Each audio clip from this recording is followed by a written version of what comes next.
नमस्कार, आपण पाहताय कोकणचं नंबर 1 महा चॅनल कोकण सार लाईव्ह बातमीपत्रात आपलं स्वागत। सुरुवात करूया हेडलाईन्सना। फंड पेटीतील पैसे काढताना देवस्थान कमिटी अध्यक्षात सापडला रंगेहात। आजीच्या डोळ्या देखत 13 वर्षांचा नातू बुडाला। आणि महागाई विरोधात कुडाळ ठाकरे शिवसेनेचा धडक मोर्चा। आता पाहूया सविस्तर बातम्या। बाबा खूप बोर होतंय, काहीतरी नवीन फ्रेश ऑर्डर करा ना। माझ्याकडे एक सरप्राईज आहे। स्वाद गोकुळचा आस्वाद परंपरेचा गोडवा नात्याचा गारवा आनंदाचा गोकुळ आईस्क्रीम सोबती प्रत्येक क्षणाचा गोकुळ आईस्क्रीम। कोकणातील तुळस येथील प्रसिद्ध जैतीर उत्सवाची कवळास या कार्यक्रमानं सांगता झाली। जैतीर उत्सवाच्या पहिल्या दिवशी आणि कवळसाला शेतकऱ्यांना उपयुक्त अशा वस्तूंची बाजारपेठ भरते। गेली अनेक वर्ष कोल्हापूर येथून हे व्यापारी या उत्सवाला घोंगड्या घेऊन येतात। आधुनिकतेचा स्वीकार, प्लास्टिकचा वापर आणि कमी होत चाललेली शेती याचा थेट परिणाम या व्यवसायावर झालाय। पाहुयात कोल्हापूरच्या विक्रेत्यानं मांडलेली ही व्यथा। दक्षिण कोकणातील प्रसिद्ध व जागृत देवस्थान सिंधुदुर्ग जिल्ह्यातील वेंगुर्ला येथील या तुळसगावचं जे ग्रामदैवत आहे श्रीदेव जैतीर, या श्रीदेव जैतीरच्या उत्सवाला सुरुवात झाली आणि आज कवळास उत्सवाने त्याची सांगता होते। या जैतीर उत्सवामध्ये व कवळास या दोन दिवशी म्हणजे जैतीर उत्सवाच्या पहिल्या दिवशी व आज कवळासच्या शेवटच्या दिवशी या दोन्ही दिवसामध्ये जे भाविक असतात, या ठिकाणी जे नागरिक असतात, चाकरमानी असतात, यांची मोठ्या प्रमाणात गर्दी आपल्याला या दोन दिवशी या ठिकाणी पाहायला मिळते। जरी 11 दिवस हा उत्सव असला तरी या सुरुवातीला व शेवटच्या दिवशी या दोन दिवशी गर्दी आपल्याला पाहायला मिळते व दशक्रोशीतील म्हणा किंवा सिंधुदुर्ग जिल्ह्यातील म्हणा नागरिक जे आहेत ते या उत्सवामध्ये आपली उपस्थिती या ठिकाणी दर्शवतात। आणि या उत्सवाची एक खासियत म्हणजे या उत्सवामध्ये ज्या कांबरी हा जो प्रकार आहे त्या कांबरीचा बाजार एका मंदिरामध्ये या ठिकाणी भरतो। कोल्हापूर येथून हे जे व्यापारी आहेत, कांबरीचे व्यापारी, ते या ठिकाणी या दोन्ही दिवस उत्सवामध्ये घेऊन येतात आणि विविध प्रकारच्या कांबरी या ठिकाणी आपल्याला पाहायला मिळतात।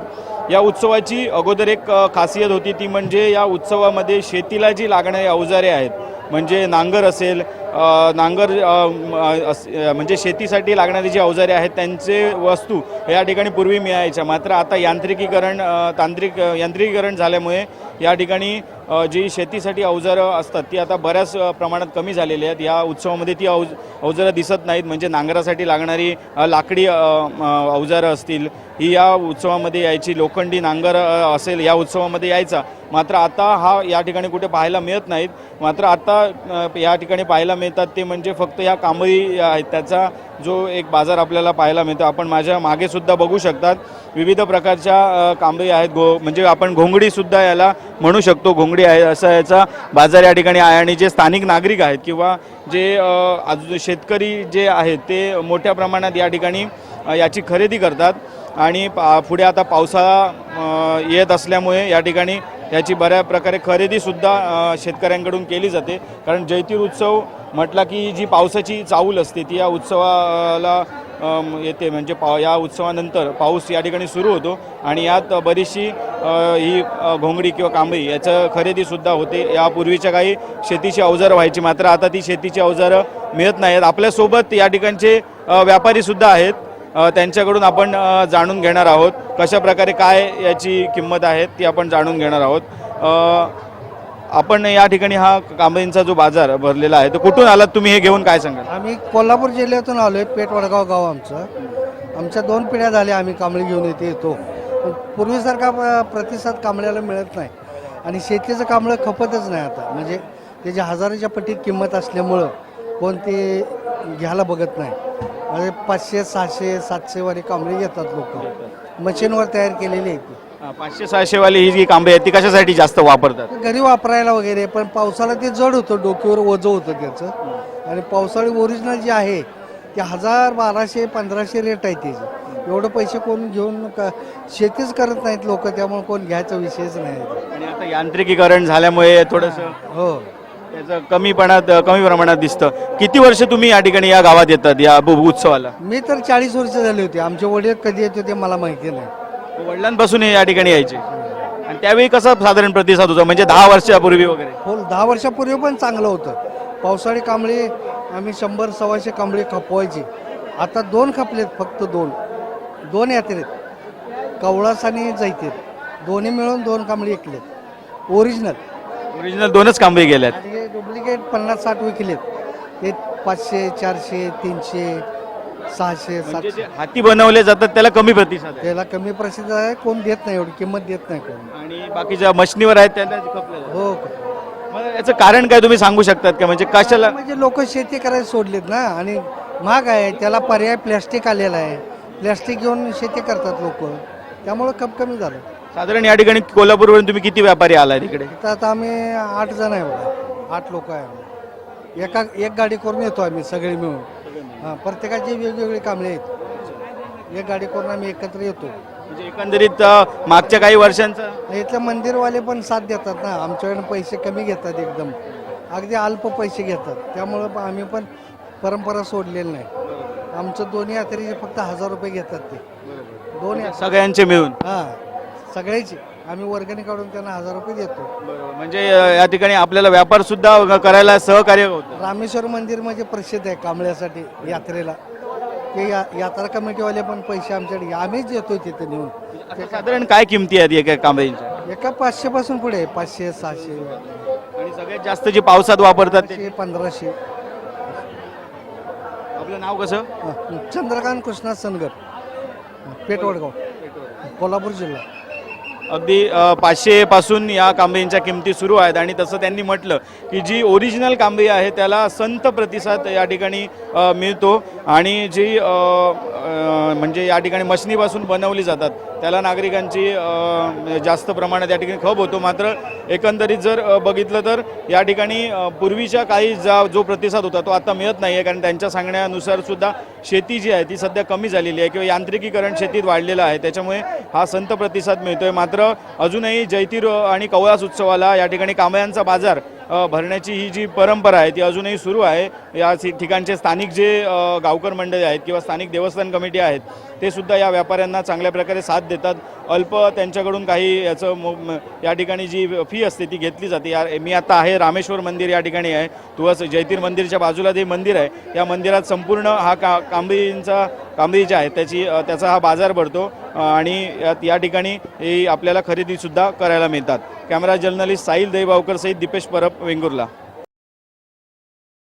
Satelkar builders and developers Kankavli railway station लगत साकारत आहे समर्थ साई रेसिडेन्सी. 6 मजली रेरा रजिस्टर इमारत. तुमच्या घराचं स्वप्न आम्ही पूर्ण करणार. साईट पत्ता समर्थनगर रेल्वे स्टेशन नजीक, तालुका कणकवली, जिल्हा सिंधुदुर्ग. महंगाई डायन खाये जात है याच प्रसिद्ध गाण्यानं आणि केंद्र सरकारच्या विरोधातील आक्रमक घोषणांनी कुडाचा जिजामाता चौक चांगलाच दणाणून गेला. वाढत्या महागाईच्या आणि सरकारच्या पोकळ आश्वासनांच्या निषेधार्थ शिवसेना ठाकरे पक्षाच्या वतीनं कुडामध्ये एक अनोखा आणि धडक मोर्चा काढण्यात आला. शिवसेना जिल्हा प्रमुख माजी आमदार वैभव नाईक यांच्या नेतृत्वाखाली काढण्यात आलेला हा मोर्चा जिजामाता चौक ते कुडाळ बस स्थानक दरम्यान मार्गस्थ झाला.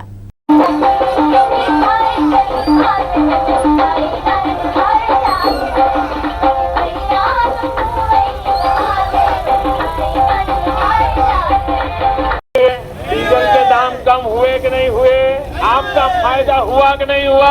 अच्छी सैया तो नहीं कमाते हैं, नहीं कमा रहे और महंगाई डायन खाए जाते, ये असलियत है. काँग्रेस होतं तर 30,000 सोना चांगलं होतं. मोदीला निवडून देऊन काय उपयोग झाला? आजचे दिन कुठं आहे? आजचे दिन सगळं महागाई करायला लागलाय. बरोबर. कुठले आजचे दिन आणलाय मोदीने? हे आपलं मोदीने महाग करून ठेवलंय. वगैरे आवाहन केलं जाते की बचत करा, पण मी या सरकारचा जाहीर निषेध करते. पेट्रोल डिझेलचे दर हे कमी झालेच पाहिजे. जय पक्षाच्या वतीने आयोजित केलेल्या या पेट्रोल डिझेल दरवाढीच्या विरोधातल्या आंदोलनात सहभागी झालेले माजी आमदार परशुरामजी उपरकर, आमचे सर्व पंचायत समिती सदस्य, नगरसेवक आणि शिवसेना पदाधिकारी, खरं तर शिवसेनेच्या वतीने या सरकारचा आम्ही निषेध व्यक्त करतोय. आज पेट्रोल डिझेल दरवाढ झालेली या 8 दिवसामध्ये 4दा झालेली आहे. परंतु खरी पेट्रोल डिझेल दरवाढ ही डॉलरचा दर पडल्यामुळे या ठिकाणी झालेली आहे. 10 वर्षापूर्वी पेट्रोल बॅरलला जवळजवळ $110 बॅरल होतं आणि आज ते $115 हे बॅरल आहे. परंतु रुपयाची एवढी घसरण झालेली आहे की 50 रुपयावरून रुपया 100 रुपयावर झालेला आहे. आणि त्यामुळे ही दरवाढ आंतरराष्ट्रीय बाजारपेठेच्या या डॉलरच्या वाढीमुळे ही झालेली आहे. आज पेट्रोल डिझेल दरवाढीमुळे नुसतंच वाहनांचंच कपाट मोडलं नाही, तर दूध महाग झालेलं आहे, भाजी महाग झालेली आहे, आज बांधकामाला लागणारं सगळं साहित्य महाग झालेलं आहे. आणि एवढंही करून आज पेट्रोल डिझेल हे जिल्ह्यातील पंपावर मिळत नाही वस्तुस्थिती आहे. माननीय मुख्यमंत्री काय सांगतायत की पेट्रोलचा साठा, डिझेलचा साठा अनाधिकृतपणे लोक करतायत, परंतु गेल्या वर्षीपेक्षा 80% डिझेल पेट्रोल हे पेट्रोल पंपांना सरकार सध्या देत आहे. आणि येणाऱ्या काळामध्ये शेतीचा हंगाम सुरू होणार आहे आणि या शेतीच्या हंगामाला सुद्धा आज लोकांना खत मिळणार नाही आहे. आज खरेदी विक्री संघामध्ये जर युरिया आणि खत पाहिजे असेल तर तुम्हाला दुसरं खत एक घ्यावं लागतं आणि यामुळे शेतकऱ्यांना येणाऱ्या काळामध्ये शेतकऱ्यांना खत सुद्धा मिळणं मुश्किल होणार आहे. खताचे दर सुद्धा वाढणार आहे.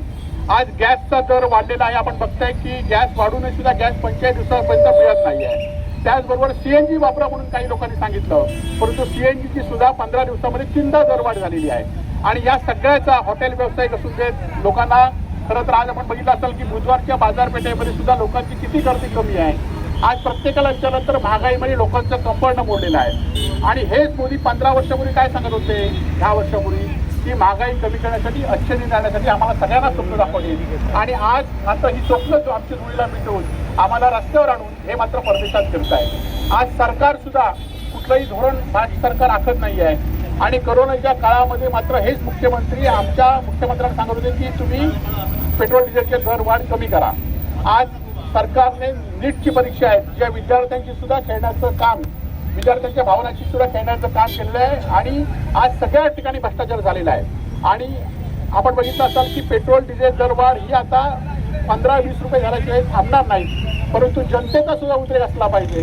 तर ही दरवाढ थांबवण्यासाठी सरकारला आपण भाग पाडली पाहिजे. आमची आंदोलनाची सुरुवात आहे, आम्ही आमच्या पद्धतीने आंदोलन करत राहू, परंतु जनतेने सुद्धा या आंदोलनामध्ये सहभागी झालं पाहिजे आणि या सरकारला धोरण टाकले पाहिजे.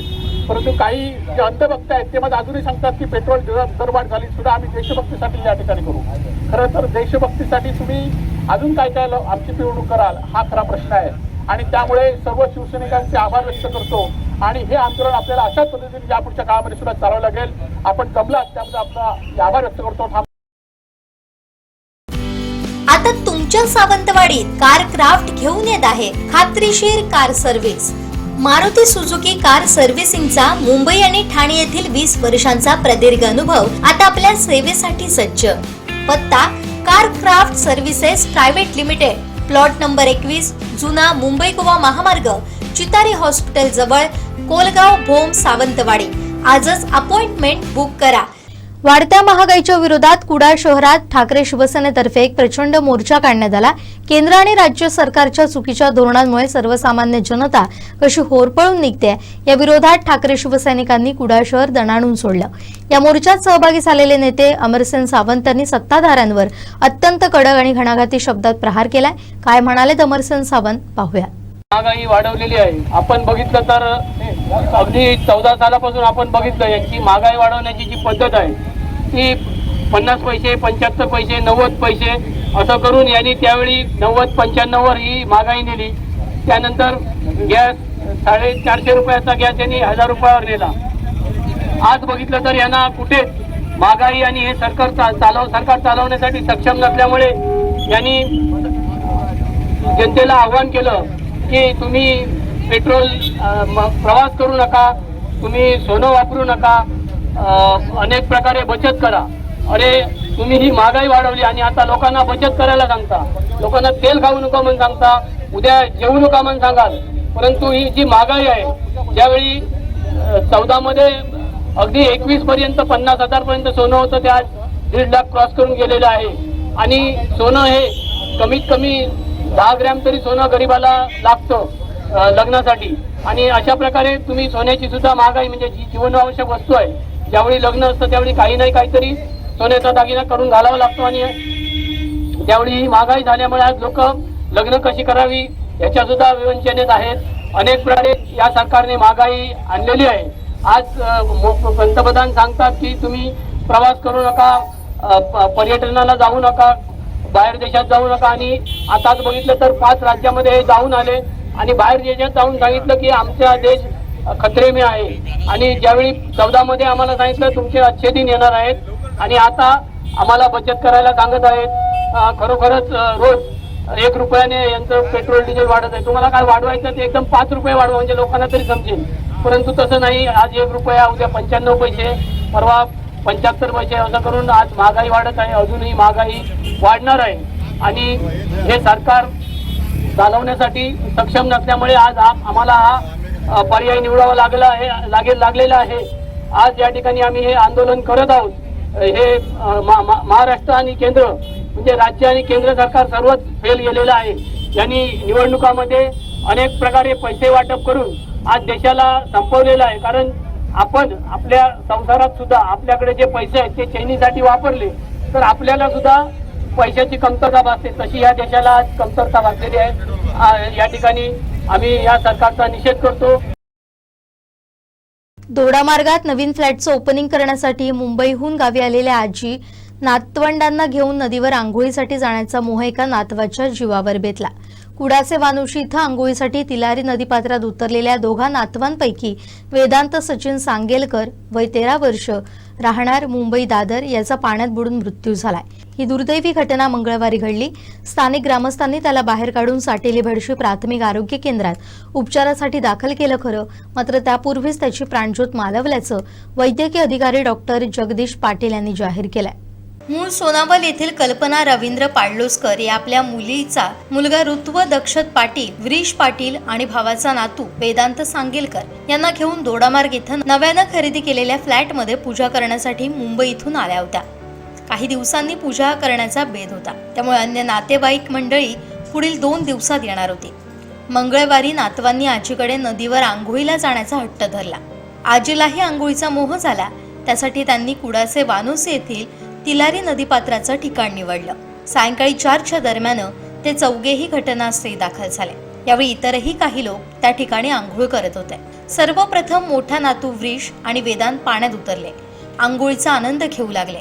या दरम्यान व्रीश काठावर उभ्या असलेली आजी कल्पना आणि भाऊ ऋत्व याला आणण्यासाठी काठावर गेला. या दरम्यान खोल पाण्यात जाण्याचा मोह वेदांतला झाला. आजी कल्पनानं पुढे न जाण्यासाठी वेदांतला आवाज दिला, मात्र वेदांतला पोहण्याचा मोह आवरता आला नाही. खोल पाण्याचा अंदाज न आल्यानं तो त्यात बुडाला. वाचवण्यासाठी आरडाओरड करताच स्थानिकांनी त्याला बाहेर काढलं आणि लागलीच साटेली भडशी प्राथमिक आरोग्य केंद्रात दाखल केलं. मात्र त्यापूर्वीच त्याचा मृत्यू झाल्याचं वैद्यकीय अधिकारी डॉक्टर जगदीश पाटील यांनी जाहीर केलं. घटनेची माहिती मिळताच पोलीस निरीक्षक हेमचंद्र खोपडे आपल्या टीमसह रुग्णालयात दाखल झाले. घटनेचा पंचनामा करण्याचं काम सुरू होतं. उत्तरीय तपासणी केल्यावर मृतदेह नातेवाईकांच्या ताब्यात देण्यात येणार आहे. ज्या ठिकाणी वेदांचा बुडून मृत्यू झालाय त्या ठिकाणी याही पूर्वी अशीच दुर्घटना 2 वर्षांपूर्वी घडली होती. याच ठिकाणी आंघोळ करताना पाण्यात बुडून मामा भाजीचा मृत्यू झाला. वेदांच्या मृत्यूनं 2 वर्षांपूर्वीच्या घटनेची पुनरावृत्ती झाली आणि आठवणी ताज्या झाल्या. सुपर बाजार कोऑपरेटिव्ह कणकवली सिंधुदुर्ग जिल्ह्यातील एकमेव वातानुकूलित सुपर बाजार. पत्ता सुपर बाजार, Mumbai Goa highway, SM high school समोर, कणकवली. आपल्या अतूट विश्वासामुळेच आम्ही 25व्या वर्षात पदार्पण करतोय. केंद्र सरकारच्या चुकीच्या धोरणांमुळे देशात महागाईचा भडका उडाला असून यामुळे सामान्य भारतीय जनतेचे कंबरडे मोडले असा तीव्र आरोप शिवसेना ठाकरे पक्षाचे नेते परशुराम उपरकर यांनी केलाय. कुडा इथं महागाई विरोधी आंदोलनात ते बोलत होते.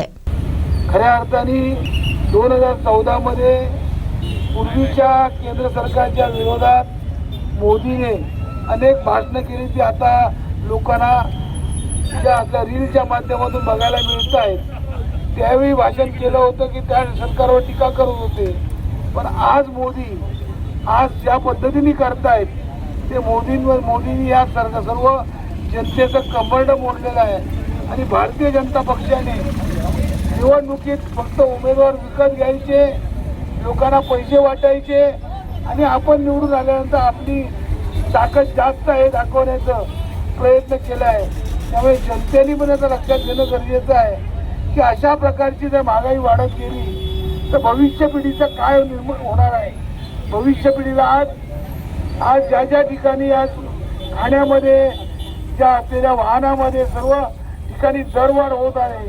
उद्या ज्या असलेल्या शैक्षणिक परिस्थितीमध्ये पण अशीच दरवडा होऊन अनेक लोक आज ज्या पद्धतीने आज नीटचा पेपर फुटला, त्या पेपर फुटल्यानंतर आज ज्या एका कॉक्रोच पार्टीने एक आल्यानंतर जे मोदी सरकार 15 वर्ष आपले फॉलोअर जमा करत आहे, त्याच्यापेक्षा दुप्पट तिपटीने फॉलोअर या मोदी कॉक्रोच पार्टीच्या पाठीने आले.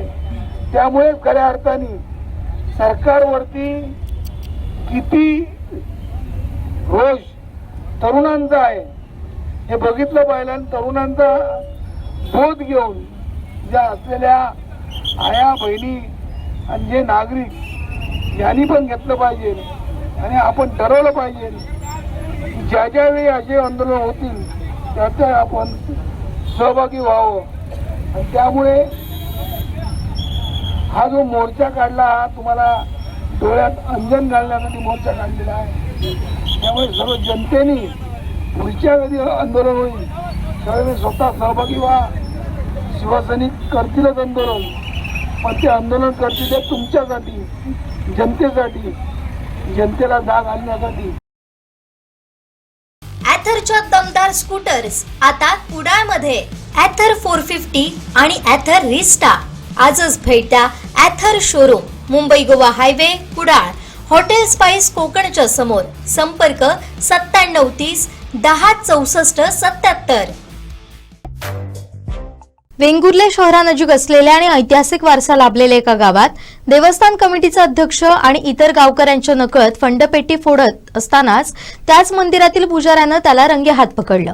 अनेक दिवस कोणीतरी फंडपेटी उघडत असल्याचा संशय असलेल्या त्या पुजाऱ्यानं तात्काळ इतर गावकऱ्यांना बोलावून आणून हे प्रकरण त्यांच्यासमोर ठेवलं. मात्र गावची बदनामी नको या कारणामुळे हे प्रकरण सध्या दाबण्याचा प्रकार सुरू आहे.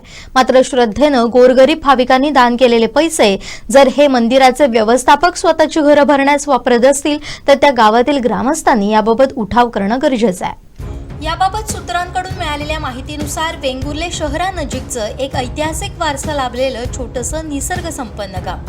या गावात नुकतंच 1 महिन्यांपूर्वी देवस्थानचे काही धार्मिक कार्यक्रम मोठ्या उत्साहात पार पडले. या गावातील एका मंदिरातील पुजाऱ्याला संशय होता की कोणीतरी देवळातील फंडपेटी उघडत आहे, म्हणून त्या पुजाऱ्यानं फंडपेटीच्या चावीच्या छिद्राला चुना लावून ते छिद्र बंद केलं.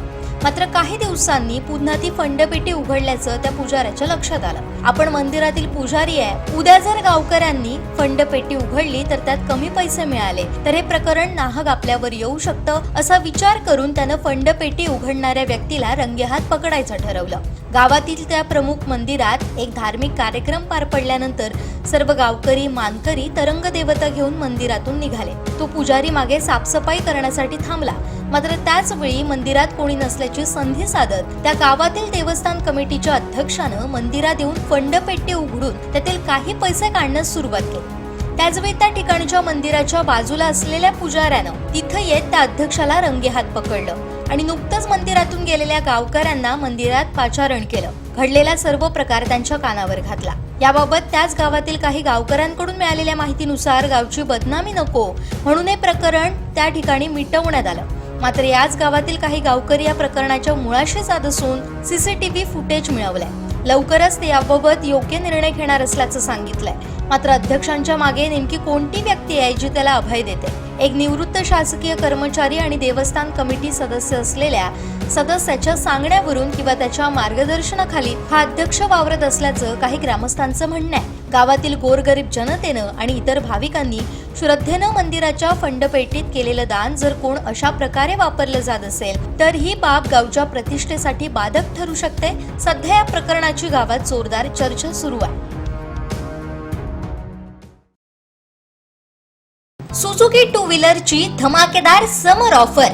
उन्हाळ्याच्या सुट्टीत प्रवासाचा आनंद द्विगुणित करण्यासाठी श्री विनायक सुझुकी घेऊन आले आहेत. सुझुकीच्या सर्व गाड्यांवर आतापर्यंतच्या सर्वात भारी डील्स.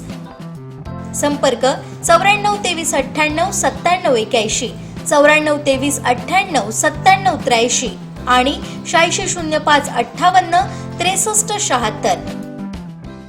माजी आमदार परशुराम उपरकर यांनी पालकमंत्री नितेश राणे आणि कुटुंबियांवर पुन्हा एकदा आरोप केलाय. पाहूया. सिंधुदुर्ग जिल्ह्याचे पालकमंत्री एक कार्यात असफल झाले हा दाखला त्यांच्याच भावाने कालच्या ट्विट करून दिलेला आहे. तर सिंधुदुर्ग जिल्ह्याच्या पालकमंत्र्यांनी एका अनैतिक धंद्यावरती धाड घालून पूर्ण धंदे मी बंद करणार अशापैकी घोषणा करून ते धंदे बंद न झाल्याबाबत ज्या असलेल्या त्यांच्या सत्ताधारी पक्षाच्या आमदारांनी एका दुसऱ्या सत्ताधारी पक्षाच्या सहकार्याने घोषणा केली की या ठिकाणी SP किंवा पोलीस यंत्रणा कोणत्याही प्रकारचं कारवाई करत नाही. याचाच अर्थ पालकमंत्र्यांच्या आदेशाला केराची टोपली दाखवली. तशाच प्रकारची आज या जिल्ह्यामध्ये सर्व राणे कुटुंबांचं राज्य असल्याचं बोललं जातं. खासदार, वडील, पालकमंत्री भाऊ, दुसरे आमदार भाऊ, एवढं असून पण जर ऐकत नसतील आणि जर त्यांचं काही होत नसेल तर खऱ्या अर्थाने हे पालकमंत्री आणि त्याच्या असलेल्या कार्याचं अपयश आहे. सिंधुदुर्ग जिल्ह्याच्या नागरिकांचं नुकसान आहे. अशाच प्रकारचं आज या ठिकाणी पालकमंत्र्यांच्या बाबतीत कणकवलीचे तहसीलदार काल वैभव नाईकांनी तिथे जाऊन आले. वास्तविक पाहता 11वी 12वीचा रिझल्ट निकाल लागल्यानंतर तहसीलदारांनी स्वतःहून त्यामध्ये लक्ष घालून सर्व नागरिकांना किंवा विद्यार्थ्यांना वेळच्या वेळी दाखले मिळाले पाहिजे, वेळच्या वेळी दाखले मिळण्याकरता प्रयत्न केला पाहिजे. पण ते वैभव नाईकांच्याकडच्या स्टेटमेंटवरून AC मध्ये बसून राहून त्या ठिकाणी असलेल्या मुतारीकडे लोकांना तासनतास उभं करून त्यांना काही कोणती दाखले देण्यात विलंब होत होता. त्याबाबत वैभव नाईकांनी काल त्याच्यात सुरुवात केली. पण पाहता तहसीलदारांनी आज या ठिकाणी असताना जे महाराष्ट्र शासनाने 9:30 ते 5:30 हे कार्यालयाचं वेळ असताना 5:30 नंतर तहसीलदार 9 पर्यंत कशासाठी बसतात आणि त्या ठिकाणी असलेले मायनिंगचे दलाल, जमिनीचे दलाल किंवा कामं करणारे दलाल त्या ठिकाणी का गिरट्या घालतात ह्याचा खऱ्या अर्थाने संशय घेण्याची गरज आहे. कारण त्या ठिकाणी माहिती घेतली असता प्रत्येक जमिनीचे रेट वेगवेगळ्या, शेतीला वेगळा रेट, अमक्याला असलेल्या वर्ग 2च्या जमिनीला वेगळा रेट, अशा प्रकारे दरपत्रक असल्यासारखं एजंट दरपत्रक घेऊन फिरतायत. आणि अशा पद्धतीने तहसीलदार या ठिकाणी आज असताना त्या ठिकाणी कोणत्याही मायनिंगच्या प्रकरणावर मायनिंग बिकडणे कार्यालयातून बाहेरच पडत नाही. पण तिथे संध्याकाळचे मायनिंगचे हप्ते मात्र तिथे त्यांना येत असतात. त्यामुळे तहसीलदार आज हेच तहसीलदार परत आता पालकमंत्र्यांच्या पाठीमागे लागून देवगडमध्ये रिक्त झालेल्या पदावर आपण या जिल्ह्यात राहावं अशा प्रकारची चर्चा आता जनतेमधून किंवा कार्यकर्त्यांमधून किंवा दलालांमधून येत आहे. त्यामुळे पालकमंत्री जिल्ह्यात अशाच प्रकारचे अधिकारी भ्रष्ट अधिकारी ठेवून जिल्ह्यातल्या नागरिकांचं, जिल्ह्यातल्या असलेल्या सर्व थरातील लोकांचं नुकसान करत आहेत. कारण ज्या जिल्ह्याचे माध्यमिक शिक्षण अधिकारी शिव शिंपी यांच्या बाबतीत सभागृहात मोठा गदारोळ झाला. त्या गदारोळानंतर त्यांना सक्तीच्या रजेवर पाठवून चौकशी केल्यानंतर त्या असलेल्या शिक्षण खात्याच्या संचालकांनी परत त्यांना सेवेत घेण्यासाठी जो निकाल दिला याचाच अर्थ मंत्र्यांचं कुठे काही चालत नाही आणि सरकारचं अधिकारी ऐकत नाही हे स्पष्ट झालेले आहे. आज मोठे नितेश राणे मराठ्यांचे किंवा मराठी माणसाचा मसीहा समजतात. पण आज ज्या मराठी माणूस किंवा असलेले सर्व महाराष्ट्रजन ज्या महाराजांच्या नावावरती राजकारण करतात, शिवाजी महाराजांच्या, त्या शिवाजी महाराजांचं एकमेव मंदिर सिंधुदुर्ग जिल्ह्यामध्ये, अख्ख्या जगामध्ये एकमेव मंदिर सिंधुदुर्ग जिल्ह्याच्या किल्ल्यावरती पेशव्यांनी बांधलेलं आहे. त्या मंदिराला 1 लाख आणि असलेल्या कबरीला 2.5 लाख हा वार्षिक खर्च. तो खर्च आता हिंदू जनजागृतीवाल्यांनी तो खर्च 12 लाखापर्यंत न्यावा अशी मागणी केलेली आहे. हिंमत असेल आणि जर खरोखर मराठ्यांचे मसीहा म्हणतात तर नितेश राणेंनी 12 लाखाची मागणी त्यांची पूर्ण करून दाखवावी. कारण नितेश राणे काही करू शकत नाही, सरकारकडे काही पैसे नाहीत. सरकार आणि मोदी सांगतायत की पैसे कमी वापरा, हे कमी करा, ते कमी करा, पण अधिकारी मात्र गाड्या मोठ्या मजेत मिरवत आहेत. अधिकारी आपापल्या वैयक्तिक कामासाठी पण गाड्या घेऊन फिरत आहेत. त्यांना डिझेलवरती कोणत्याही प्रकारे निर्बंध नाही. याकडे पूर्णतः नितेश राणेचं पूर्णतः दुर्लक्ष आहे. त्यामुळे जिल्ह्याचा पालकमंत्री फक्त घोषणाबाजी करतो, घोषणेतून जनतेला काय मिळत नाही आणि घोषणेतून काय विकास काय होत नाही, अशा प्रकारचा पालकमंत्री जिल्ह्याला नसणे हेच खऱ्या अर्थाने जिल्ह्याचा विकास होणे आहे.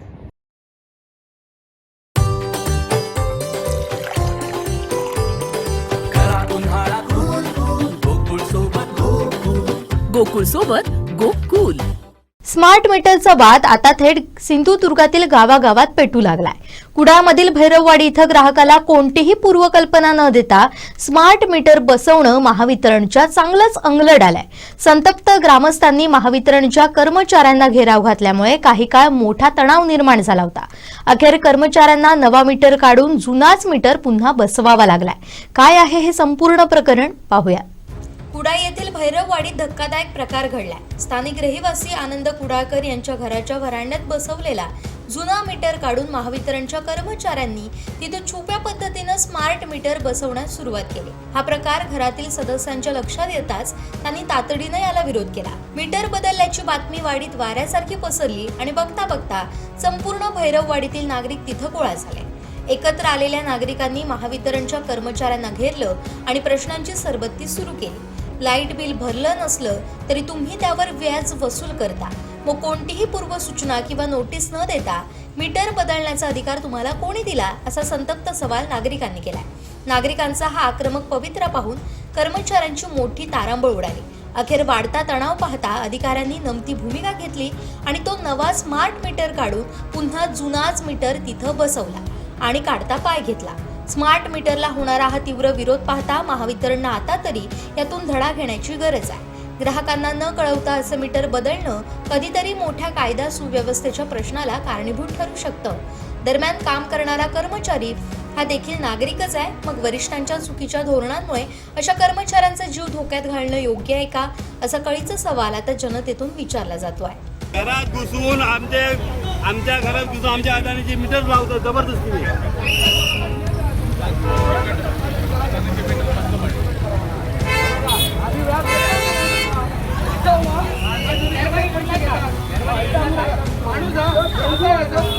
पुढे होता गोष्टी ऐकता तुम्ही ऐकता नियम लावू नका. आमचा सगळे नियम मारले. परवा दिवशी आम्ही त्यांना सांगून दिलो अजिबात व्याज घेतात, सगळं व्याज घेतात, लेट फी घेतात, व्याज घेतात, करतात डायरेक्ट मीटर बदलतात ते आहे का. बाबा सांग बाबा साहेबांना इकडे साहेबांना खरा खायचा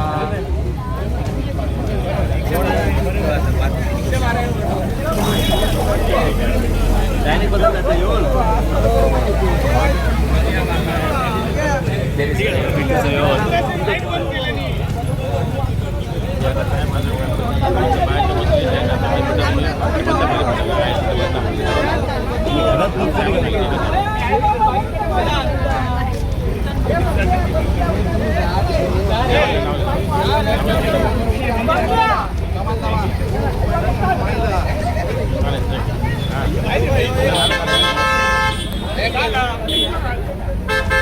जबरदस्ती मीटर बदलले. हॅलो ऐका आहे आनंद मुख्य साहेबांना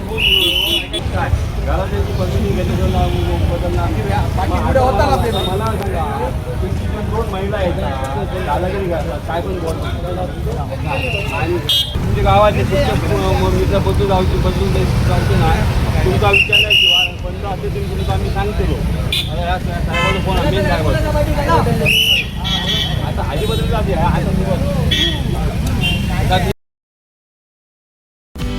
आता तुमच्या सावंतवाडीत कार क्राफ्ट घेऊन येत आहे खात्रीशीर car service. Maruti Suzuki car सर्व्हिसिंगचा मुंबई आणि ठाणे येथील 20 वर्षांचा प्रदीर्घ अनुभव आता आपल्या सेवेसाठी सज्ज.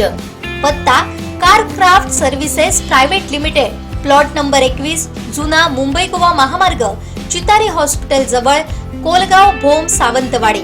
आजच अपॉइंटमेंट बुक करा. वैभववाडी तालुक्यातील 10वी-12वी गुणवंत विद्यार्थ्यांचा तालुका पत्रकार समितीच्या वतीनं सन्मान करण्यात आला. मान्यवरांच्या हस्ते भेटवस्तू देऊन गौरविण्यात आलं. वैभववाडी तालुका पत्रकार समितीच्या वतीनं गुणवंत विद्यार्थ्यांचा सत्कार सोहळा येथील डॉक्टर बाबासाहेब आंबेडकर भवन इथं पार पडला। या कार्यक्रमाला तहसीलदार सूर्यकांत पाटील, सभापती सिद्धेश रावराणे, गटविकास अधिकारी प्रिमेश वाघ, नगराध्यक्ष श्रद्धा रावराणे, उपसभापती साची कोलते, पत्रकार समितीचे अध्यक्ष प्रकाश काळे, समितीचे पदाधिकारी सदस्य उपस्थित होते। कार्यक्रमाच्या प्रारंभी दीप प्रज्वलन आणि डॉक्टर बाबासाहेब आंबेडकर आणि बाळशास्त्री जांभेकर यांच्या प्रतिमेला पुष्पहार अर्पण करण्यात आला। यानंतर मान्यवरांच्या हस्ते गुणवंत विद्यार्थ्यांना सन्मानित करण्यात आलं। यावेळी तहसीलदार सूर्यकांत पाटील, गटविकास अधिकारी प्रिमेश वाघ, सभापती सिद्धेश रावराणे यांनी विद्यार्थ्यांना मार्गदर्शन केलं। पत्रकार समितीमार्फत विविध कार्यक्रम घेतले जातात, जसं मगाशी सरांनी सांगितले की आम्ही करोड घाटामध्ये कामकाजाच्या एक स्वच्छता मोहीम घेतली किंवा इतर घेतली। आणि पहिल्यांदा पत्रकार समितीचा खूप मला अभिमान पण वाटतो आणि मला खूप कौतुक पण वाटतं की पडवळच्या आपल्या लुटण्याच्या काळात सुद्धा सगळेजण पत्रकार आपल्या पाठीशी उभे राहिले आणि सगळेजण एक दिलानं काम करून आपल्याला जिथं आपण हॉस्पिटलमध्ये आहात तिथे सुद्धा बघायला गेलेले होते आणि सर्व एकत्रित होते। फक्त फिजिकल स्वरूपात नाही तर सर्व तुम्ही मनाने एकत्र आहात याचे मला चांगला अभिमान वाटतो आणि तुम्हाला पहिल्यांदा सर्वांना शुभेच्छा देतो की तुमचा हा जो एक कोप आहे, हे जे तुमचं कार्य आहे हे नेहमी वृद्धिंगत हो आणि ईश्वराची प्रार्थना करतो की त्याच्यामध्ये अजून भर पडत जावं। तर आता दुसरा विषय महत्त्वाचा आहे की आपले विद्यार्थी बंधू आणि बहिणी, मी मगाशी खूप एकांत चित्तानं आकांक्षा ठाणेचं भाषण ऐकत होतो।